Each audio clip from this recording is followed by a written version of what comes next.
പതിവായി വാഹനങ്ങൾ പോകുന്ന മേഖലയാണ്, ദേശീയപാതയാണ്. ഏറെക്കുറെ മലപ്പുറം ജില്ലയിലാണ് ദേശീയപാതയുടെ നിർമ്മാണം അവസാന ഘട്ടത്തിലേക്ക് അടുത്തിരിക്കുന്നത് നമുക്കറിയാം.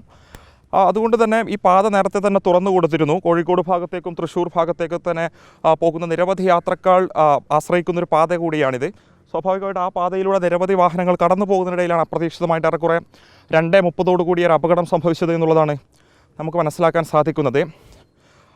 ഏറ്റവും പ്രധാനപ്പെട്ട കാര്യം, ആളുകൾക്കൊന്നും തന്നെ പരിക്ക് സംഭവിച്ചിട്ടില്ല എന്നുള്ളതാണ് ഏറ്റവും ആശ്വാസം നൽകുന്ന കാര്യം. വിശേഷം ഇത്രയധികം വാഹനങ്ങൾ കടന്നു പോകുന്ന മേഖലയിൽ ഇപ്പോൾ ദൃശ്യങ്ങളിൽ കാണുന്ന രീതിയിലുള്ള അപകടം ഉണ്ടാകുമ്പോൾ അത് വലിയ രീതിയിലുള്ള അപായത്തിലേക്ക് പോകാനുള്ള സാധ്യതയുണ്ടായിരുന്നു. പക്ഷേ ആശ്വാസകരമായ കാര്യം, ആളുകൾക്കൊന്നും അതിന് അപകടം സംഭവിക്കാതെ എല്ലാവരെയും സുരക്ഷിത കേന്ദ്രങ്ങളിലേക്ക് മാറ്റാൻ സാധിച്ചു. പക്ഷേ വാഹനങ്ങൾ അതിന് മുകളിലേക്ക് ഈ കോൺക്രീറ്റ് പാളികളൊക്കെ തന്നെ അടർന്നു വീഴുന്നതിനാൽ അത് ഏറെക്കുറെ തകർന്നിട്ടുണ്ട്. അതാണ് നമുക്ക് ഇവിടെ നിന്നും കാണാനും സാധിക്കുന്നത്.